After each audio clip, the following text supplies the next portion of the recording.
Добра вечер. Денешната тема на некој начин ќе ни овозможи да разбереме можности на проекти во туризмот, како тие функционираат како проекти и она што може да подпомогне да туризмот иде во некоја нагорна линија. Мој вечерашен гостин е Илија Вучков и ја би го замолила да ни се представи и да ни каже кратко за себе. Добра вечер, добро ве најдов. Убаво ја начнавте темата.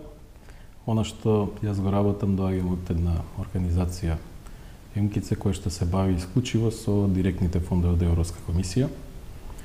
Вклучени сме во една поголема мрежа на 9 земји и нормално покрај сите други теми и области има и туризам. Колку од туризмот, чинителите на туризмот се заинтересирани за таква финансиска помош и од кој тип на помош е тоа? Прво, фондовите се делат на директни и индиректни. Да. Оно што кај нас има дел на дезинформации се EU фондови. Не е така. Токму за тоа што се индиректни, станува збор за предпристапните фондови на држава која што е кандидатка за членство. И тука стана збор комуникација помеѓу Европска комисија и самата влада, институции, државни агенции и така натаму. Оној другиот дел пак, директните, значи сите правни лица регистрирани во Централен регистар можат да аплицираат, можат да бидат партнери на проекти. Во делот на програми, самата Европска комисија има по 7 годишен блок или мултигодишен блок на програми, траат од 2021 до 2027 овој тековниот. Опфаќа многу области или буквално се што не обкружува. Најголем дел се 100% грантови. Она што по меѓународ е познато повеќе се Еразмус како програма. Меѓутоа постојат и други кои што се далеку поголеми. Life Plus програмата, Horizon 2020, претходно беше сега и Horizon Europe. Таа е најголема во принцип како дел, но таму е повеќе делот на истражување, делот на наука, иновации, поголеми се и типот на проектите и бројот на партнери во проектите. Во принцип сите тие програми повикуваат, имаат годишна листа објавени повици на што апликантите подготвуваат апликации и аплицираат. Секогаш во тие проекти има партнери од повеќе држави, бидејќи барањата или критериумите се да има географски опфат. Да бидат минимум 4-5 држави вклучени и зависно на што ќе работат како тема, таков и профилот на партнери. Во случајот за туризам, секаде беше проблем туризмот во ковид кризата и многу да речем големи загуби тој сектор претрпе, бидејќи директно контактот е луѓе со луѓе. Па дури и тие што нудат услуги, луѓе ги нудат услугите.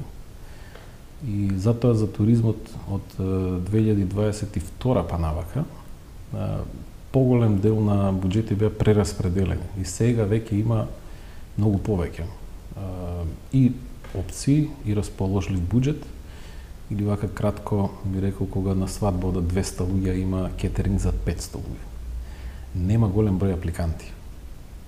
Зошто? Нема заинтересираност? Па, многу малку има информации во медиумите за оваа тема, прва работа.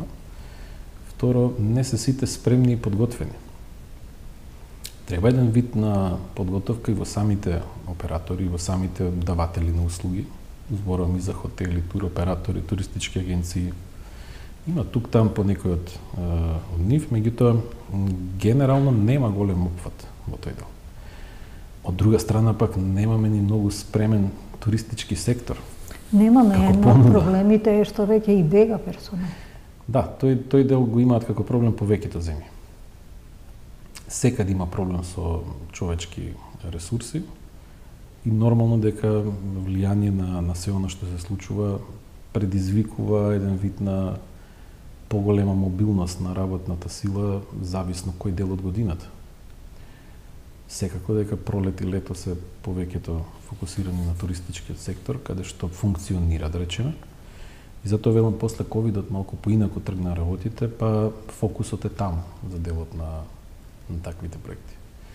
Во принцип, проектите се алатка, помош на компаниите или на правните лица да поддржат одреден вид на активности за подготовка за следната сезона.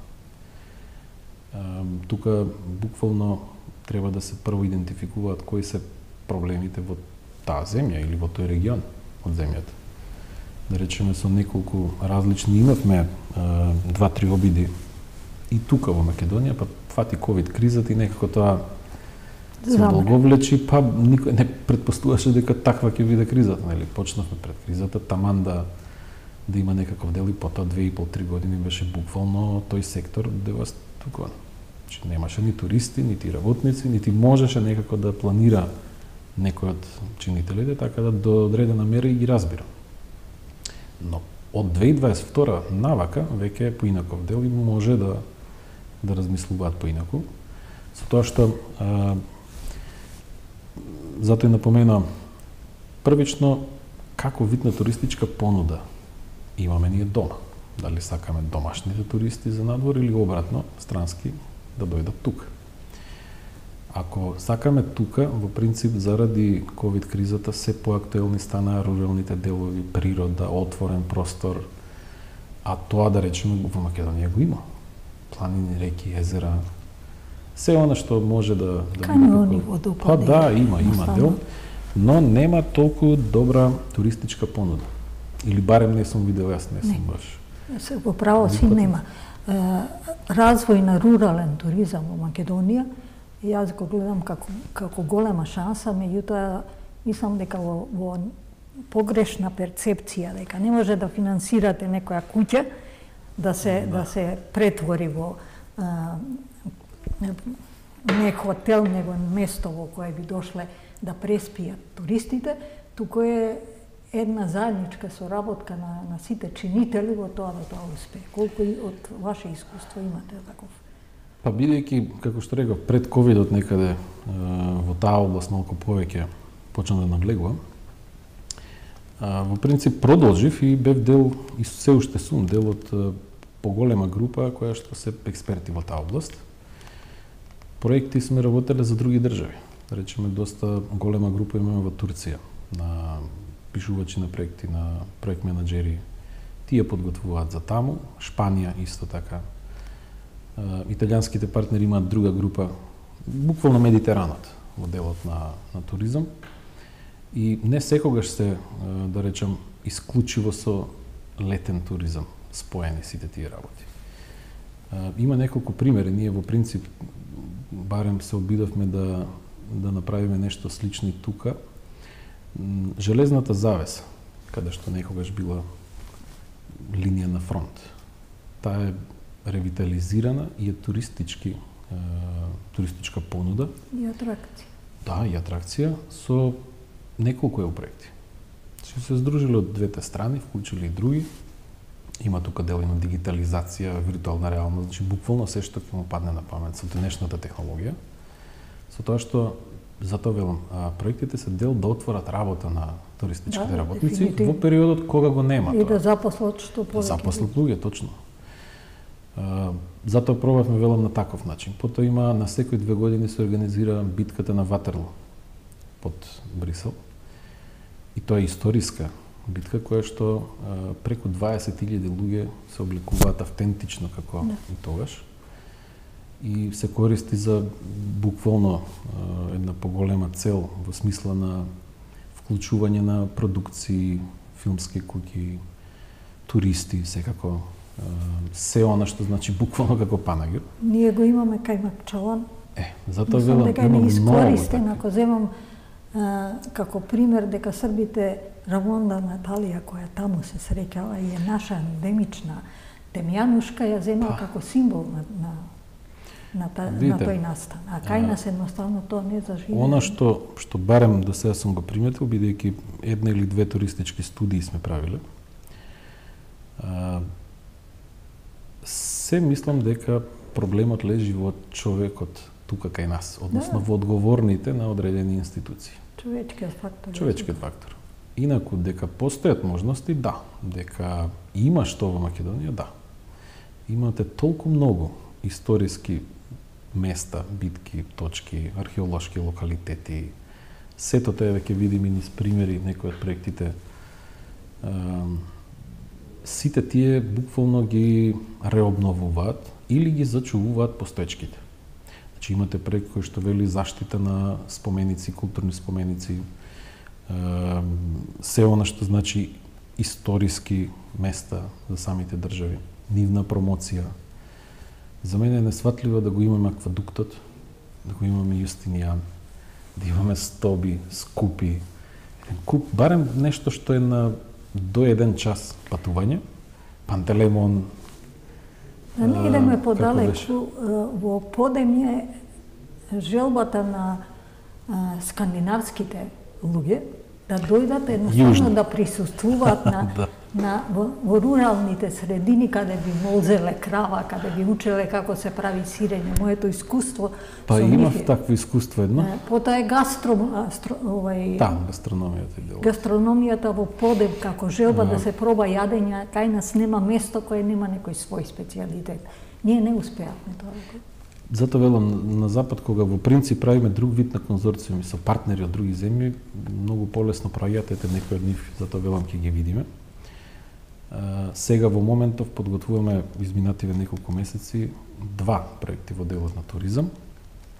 Едниот е Olive and Wine, во смисла се што е од маслинки и вино или olive oil, маслиново масло и вино, и се вклучени сите од Турција до Португалија како партнерски земји. Македонија учества. И Македонија, да.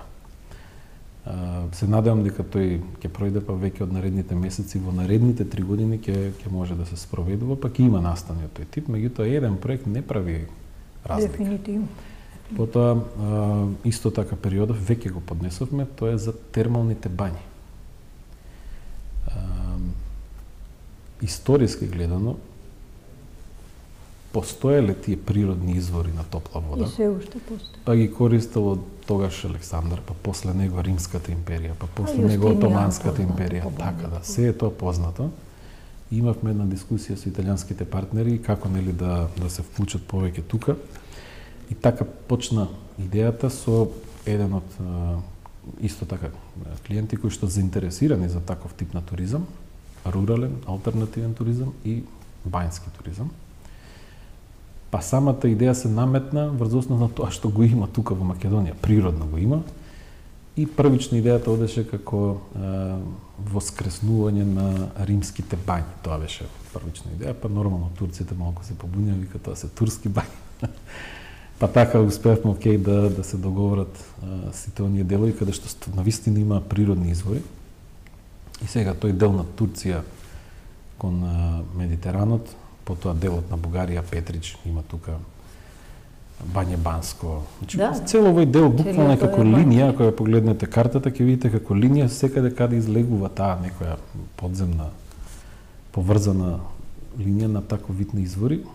Делот на Северна Грција, Албанија исто така. И продолжува и така. Бањите се во катастрофално состојба. Тоа е делот, значи да, проектот е да промовира, меѓутоа во случај да дојдат туристи, каде ќе одседнат, каде ќе дојдат, кои бањи. Она што го воочивме барем овој период дека Бањи Банско се реновираат и барем имаме еден репрезентативен објект. Потоа ги посетивме бањите во Косоврасти, прилично се добри. Останатите им треба преуредување. Да. Поготово во Штип и другите. Инаку во делот на туризмот има многу можности во она што го спомнавте за аутдор туризам. Не дека нема организирани групи и тука кај нас, еве Крушево, значи параглайдерство, Галичица, Охрид, се е тоа во ред, меѓутоа треба да има барем фокус на организирано туристичко работење. Независно дали има 1, 100, 200 или 5000 туристички агенции. Агенциите сами по себе не го прават туризмот. Најголемиот дел продаваат готови аранжмани. Во ред, они се оператори, дел од цел круг. Меѓутоа, Логистичките центри се прилично битен елемент. Логистика за храна, едукација, сертификација на кадар. Невозможно е да имате солиден или висок туризам или буквално и овој дел на рурален туризам доколку нема едуцирани туристички работници. И сертифицирани исто така. Во многу од проектите, барем кај странци и кај колеги кои што гледаме, дека они како фокус ставаат на едукација на кадарот што работи, од водичи па до менаџери на Дефинитивно. На хотели. Буквално цел тој кадар проаѓа одредена обука, подготовка, сертификација и потоа може да работи во таков сектор. Јас и ти се запознавме преку мојот проект, кој морам да го наведам како пример, King Marco Land, туризам низ легенди. Нема место во Македонија која нема некоја своја легенда, а поентата на туризмот е да те привлече убава приказна. Ние дури обработивме и Крале Марко храна, и не случајно Крале Марко го земавме како препознатлив лик на балканскиот простор, бидејќи тој е меѓутоа не успеа да продре кај одредени луѓе од кои се задолжени за туризам да го препознаат тоа дека тоа може да биде успешен проект. Затоа ваквите проекти и програми од Европска унија даваат можност на индивидуалните љубители на одредени сектори во туризмот, да речеме познато е дека има повеќе луѓе кои што се за рурален туризам. Има агротуризам исто така. Во Италија, например, е доста развиен. Кај нас ете археолошки туризам. Езера, реки, планини, има буквално можности за се од тоа да функционира, но ни треба таков вид на фокус за делот на инфраструктура. Тоа мислам дека малку заостанува и делот на промоција. Нема соодветна кампања како држава и како сектори во туризмот за промоција. Периодично па ќе замре, пак така и не, тоа не е доволно. Па и тој дел, меѓутоа да речеме ете оно што се случи изминатото лето со автопатот и со делот. Да. Класично е удар врз туристичкиот дел во тој дел од земјата. Јас соработував со Експлори Македонија, туристичкиот сајт, кој го поддржа УСАИД. Направивме една убава веб страна за презентација која стоеше на CNN, мислам дека се уште стои. Ги доведовме од Yahoo екипата кој првпат видеа им откривме Адам, одредени работи кои не ги знаат. Да речеме книгата овие како се викаше стената што има 3 азбуки, египетска, грчка и македонска. Каменото од Розета. Каменото од Розета. Беа вчудоведени кога видоа сето тоа и има тука, да. Паметам дека првата екипа дојдоа тројца луѓе, беа 5 дена, секој ден правевме по одредена област, како се минуваат деновите, доаѓаа нови луѓе кои беа пратени од Бил Гейтс. Значи, успеавме да направиме приказна, меѓутоа не успеавме после да ја продадеме. Тоа е делот, инаку за самите програми или тоа што може да прават луѓето и тие што работат во туризмот, независно какви се институциите или луѓето кои што работат во институциите. Има проекти кои што се со мали буџети. И да речеме има такви училиштата ги прават. Има делот околу топик туризам, меѓутоа тие не влијаат директно на туризмот. Тие се повеќе за свесност, за нивната работа да се научат или децата да научат за туризмот. Потоа има буџети кои што се со среден ред во смисла на големина и на активности што се прифатливи за финансирање. Да речеме изработка на спот е платен од проект. Изработка на принтани материјали, промотивни материјали, промоција за надвор. Партнери кои што се од другите земји, кампањи за надвор, саемски посети, сето тоа може да е на проект. Практично голем дел од подготовката и денеска она што значи дигитализација, алатки, употреба на нова технологија, употреба на artificial intelligence, на виртуелна реалност, сето тоа може преку проект. Затоа добро е да се охрабрат за да таков вид на проекти има, повеќе и да може да го промовираат тоа што го имаат тука, без разлика дали се 2 куќи рурално некаде, дали едно село. Меѓутоа треба да има и проекти кои што се за едукација и обука на регионот или на местото, на селото. Ти не може да правите рурален туризам ако една организација, фирма или туристичка агенција, како год да е, пробува тоа да го разработи, а мештаните да не се во таа приказна. Да. Така да тоа е невозможно. Јас постојано го споменувам Кратово како еден пример карактеристичен, во кој Стевче кој купи една куќа градска, ја задржа со тој стил и доаѓаат луѓе кај него постојано, со цел ентузијазам го работи тоа, меѓутоа нити е поддржан од градот, нити е поддржан од кого. Кратово успеа да заживее преку него.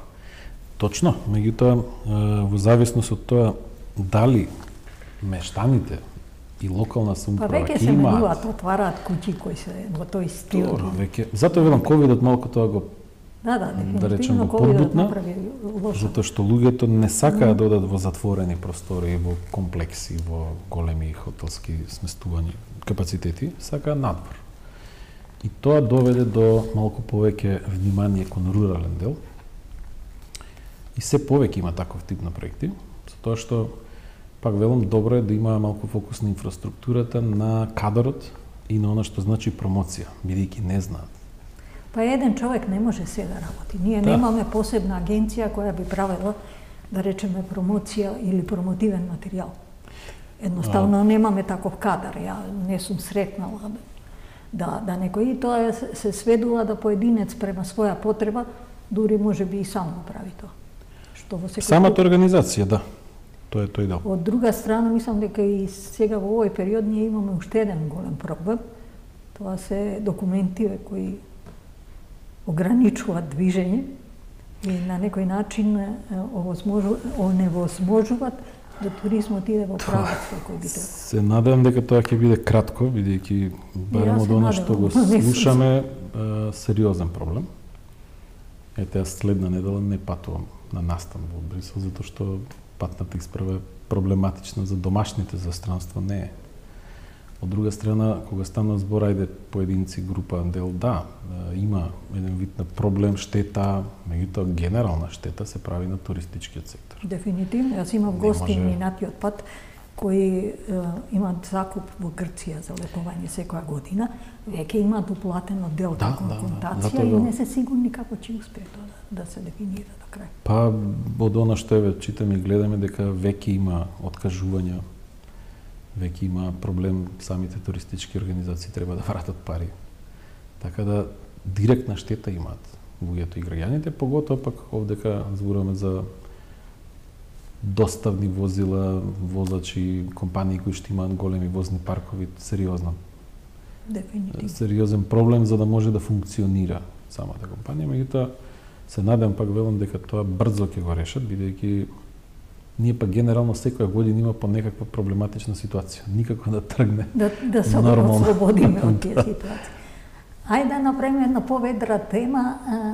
2028 е Скопје град на културата. Колку во тоа сме подготвени и дали веќе има некој интерес за проекти кои би можеле да подобрат нешто во тој смисол? И за тоа да појаснам. Имаше некоја фама кога тоа се случи и некој од близко го следевме тој процес. Прво, тоа е бренд кој што се доделува. Да.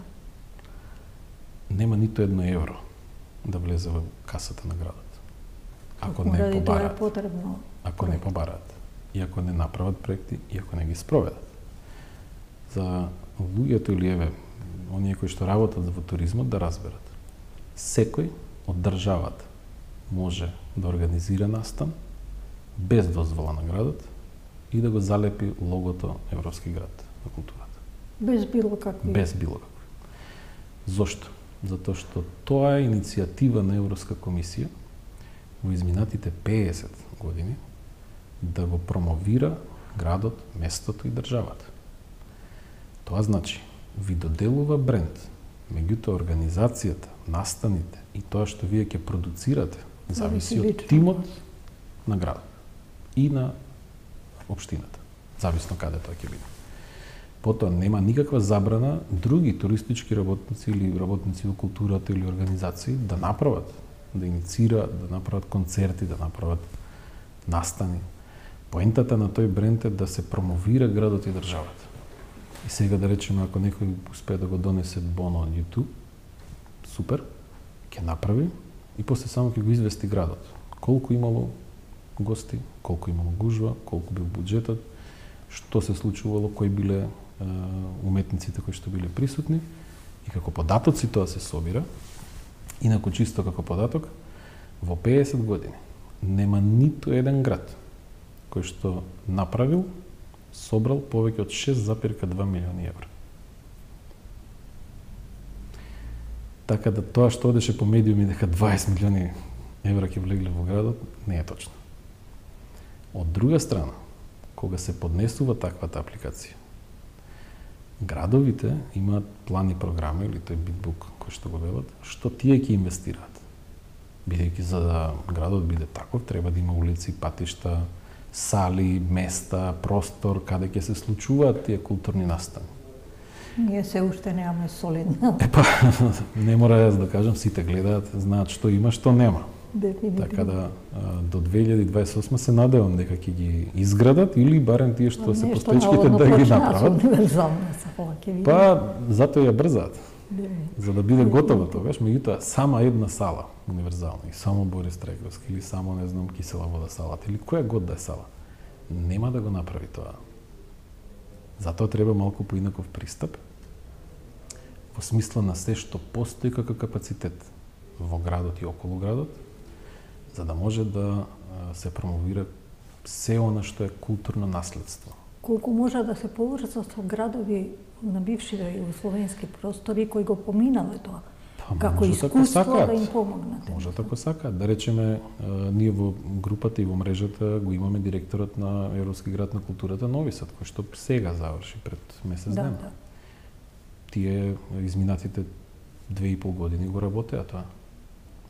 Така да има доста се надевам дека ова ќе помогне да сватат дека има можност да се аплицира и да нешто се помогне во смисла на тоа да градот не биде само нешто што ќе биде бренд 2008. Па, треба да се искористи тој бренд. Значи, еве, јас уште тогаш кога се објави, мислам, често пати објавам и на Facebook, јас пишав уште во август и јули дека Скопје ќе биде избран. И тоа стои ден денеска објавено, не сум баба Вангја, меѓутоа си има одреден дел на работи кои што се следат и се гледа кој и како се во финале беа Будва и Скопје. Да. Будва се случи нешто што се случи и остана само Скопје, така да неизбежно беше Скопје да победи. Мислам дека во рамките на брендирањето ние сме многу слаби. Јас постојано кажувам еден пример на Адам од Говорлево или Адам од Македонија, кој е предмет кој е ставен на листа на светски откритија во 2000 година. Едноставно ние не го искористивме доволно тој бренд. Ја имам едно искуство со Париз има музеј на човекот, кога беше побарано да има реплика од Адам и беа во преговори со Борис Трајковски, меѓутоа тој загина и таа работа замре. Едноставно не успеавме да го издигнеме тоа што го имаме како единствено, како пример кој е препознатлив за Скопје, да биде нешто што е бренд. Запорувам како пример, имаме такви, јас мислам многу повеќе. Видите, има многу. Маџари е исто така. Да, Тумба Маџари, големата мајка, Адам од Говорлево. Самото село Говорлево е исто на вистина нешто што. Скопје, околу Скопје има многу такви делови. И се она што постои, барем треба да биде добро дигитализирано, добро осмислено и потоа е делот на добро промовирано. Со тоа што може и треба да се користат искуствата од оние кои што поминале. Затоа велам, еве, до сега со таа фондација 3,5 години работим уште пред да го почнат Нови Сад како град на културата. И не е лошо да поминат таму да видат што сега е направено. Односно во тој период од година нешто што е завршетокот, што е крајот на делот, буквално сегмент или дел од градот кој што бил рушевина, сега е направен во одличен културен простор. Токму со ова, со тоа што и на градот во иднина ќе му треба тим за EU проекти. Бидејќи брендот е добиен, меѓутоа во делот на тие што ќе организираат настани можат да аплицираат за одреден вид на проекти, конкретно за тој бренд, самиот град може, и се она што се институции, државни, приватни, јавно-приватно партнерство во една, како да речем, заедничка програма, во смисла кој е кога, што во кој дел на годината. И тоа се подготвува уште сега. Не треба да се чека 2027. Не сум чула да има некој оформен тим кој за тоа ќе води сметка и дека тоа ќе иде во некој позитивен правец. Јас се надевам не би сакал сега да коментирам, мислам дека има, ама не е соодветен. Барем не е структурата и концепцијата во моментот соодветна, тоа е моја мислење. И затоа и велам дека на приватна иницијатива ќе има настани за таа година, но градот само ќе биде известен. Пак велам, ништо тука не може да направи. Да, но еден ред би требало да постои. Тоа е идејата, да има заедничка програма во смисла на се она што е во и околу градот и општините нормално. И она што би го посоветувал градот или тој тогаш што ќе биде градоначалник, да има координација со сите други градоначалници. Имаме, да речеме, Тауер на едно место, Аквадуктот е на друго место, Скупје е под истата општина. Потоа има, значи на неколку места има 4-5 општини кои што треба да се координираат за овој дел. И истите тие треба уште сега да направат пристапни рампи, да имаат дел за простор, да биде исчистено, да нема депонии, да има... Значи, прво треба тој дел инфраструктурен да се реши, а потоа да дојдат луѓето од културата или тие што работат на настан. Јас се надевам дека некој ќе размислува на таа тема. Ние имаме многу објекти кои едноставно стојат празни. Куќата на Есмаре Джепова, која е на државата, која по мене би била музеј број 1 во Скопје по низината посетеност, бидејќи таа интернационална. Затоа велам, тие сите работи треба да се почнат уште сега и кулминацијата да биде во 2028. Дефинитивно, да.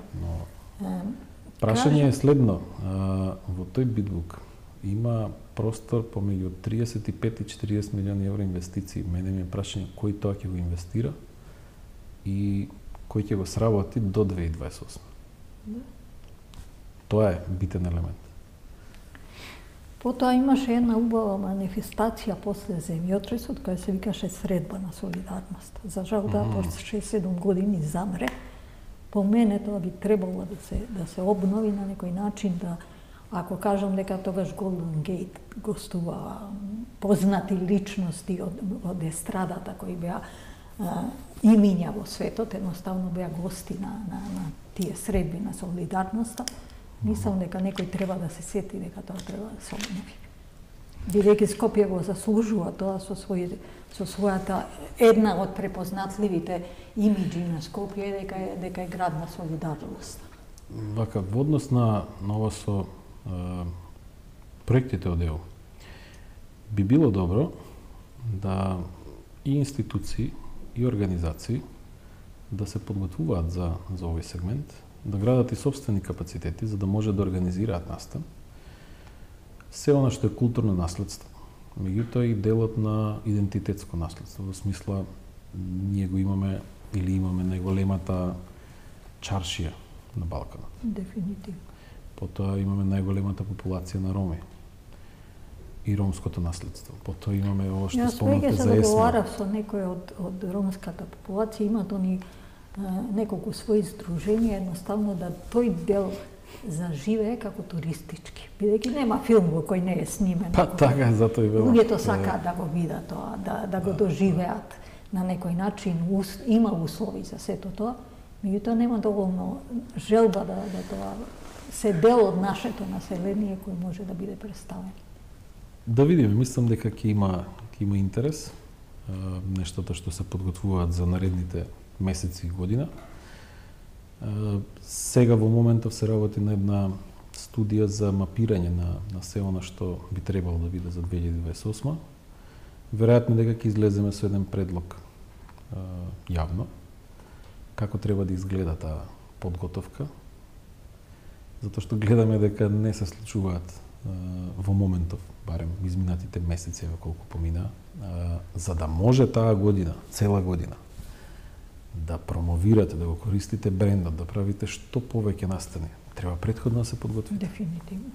Не може во 2028 се подготвите. Што значи треба секако 24-та, 25-та, 26-та и 27-та инфраструктурно и делот на капацитет во смисла на промоција, на брендинг, на маркетинг, на туризам, туристички капацитети, затоа што како ќе ви дојдат гости, а нема каде да бидат.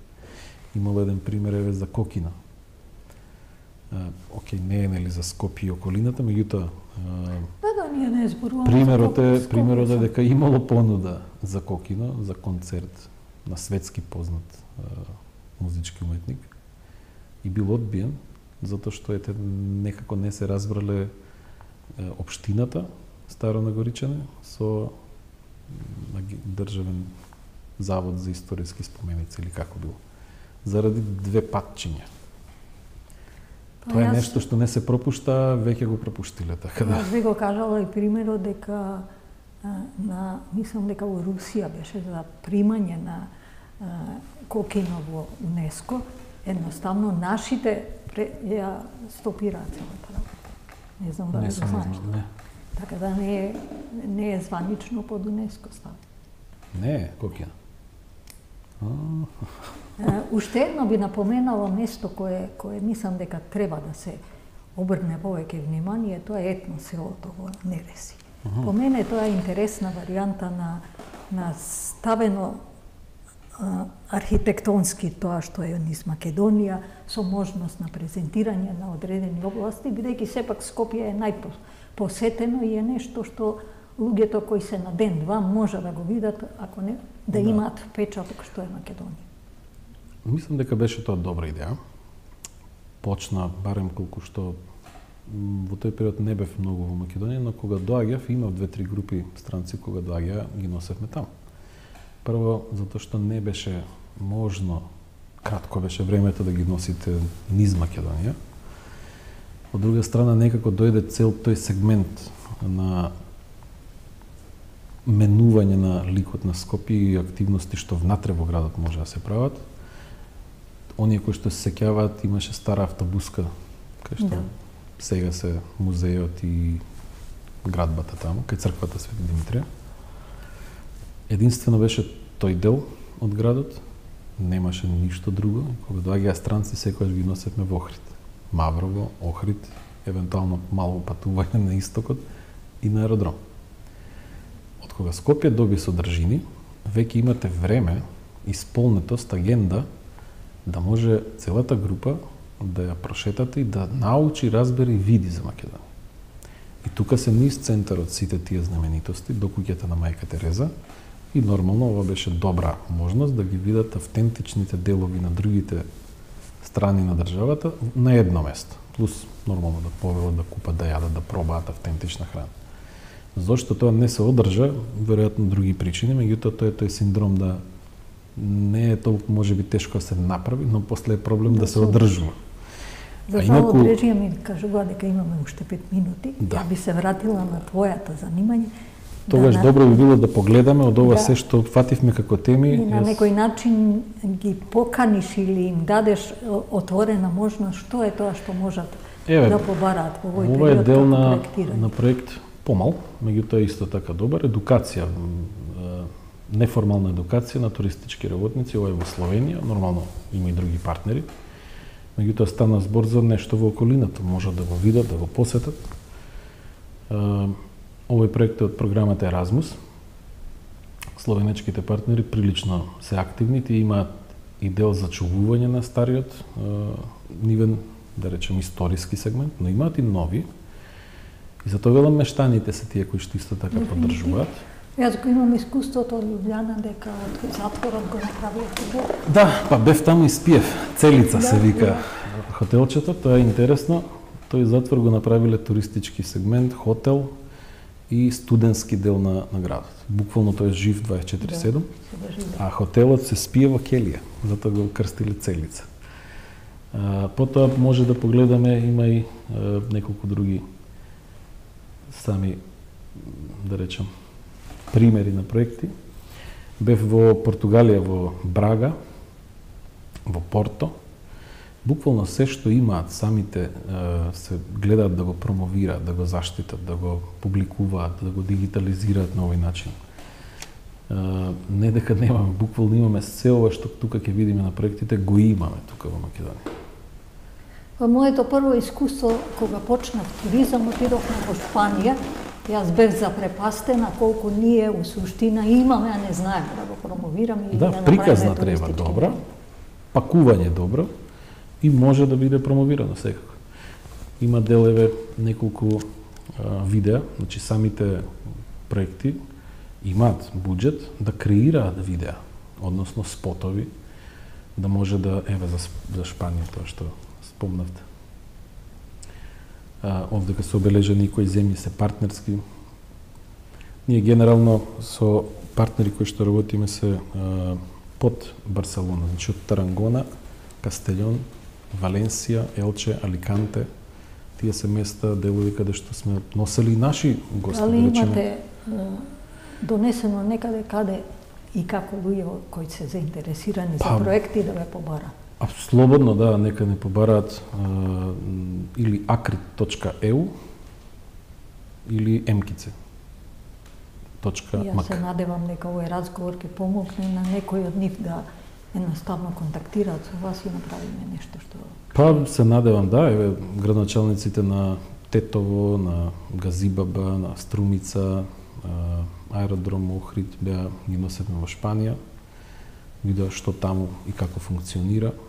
Овие проекти два кои што ги спомнав сега се во тек, вклучени исто така општини од Македонија. Се надевам дека тие ќе поминат, ќе може да функционира. Еден проект сега, изминатиот 2023 во принцип добивме еден проект 3 милиона евра. Тој е поврзан повеќе со обновливи извори на енергија, електрика, струја, едукација на електричари и промоција на она што значи капацитет за сончеви денови и производство на електрична енергија. Нас во четврток ни е гостинка во емисијата за Скопје градоначалничката. Јас се надевам дека на некој начин ќе можеме да ве поврземе да за потребите на градот едноставно им помогнете да проекти бидат разработени. Не е наше да се нудиме, се познаваме со градоначалничката, кога смета дека треба, може да не побара, да не вклучи. Инаку ете сум пишал јавно, градоначалничката сите награди што ги има добиено е поради нас. Па мислам дека ја познавам од многу поодамна, дека таа е жена која во суштина многу повеќе тера своја кариера него е дефинитивно за ова владење за градот не направи многу, барем по мојот впечаток, а не знам како понатака, пак ќе се вратам на тоа. Припремите за 2028 сега треба да почне. Еве едно прашање за Нејзе. Дали веќе има тим и како планира за 2028 да настапи градот? Да. Тоа е од мене прашање. Па ќе гледам да го пренесеме тоа прашање да во четврток го добијам. Благодарам.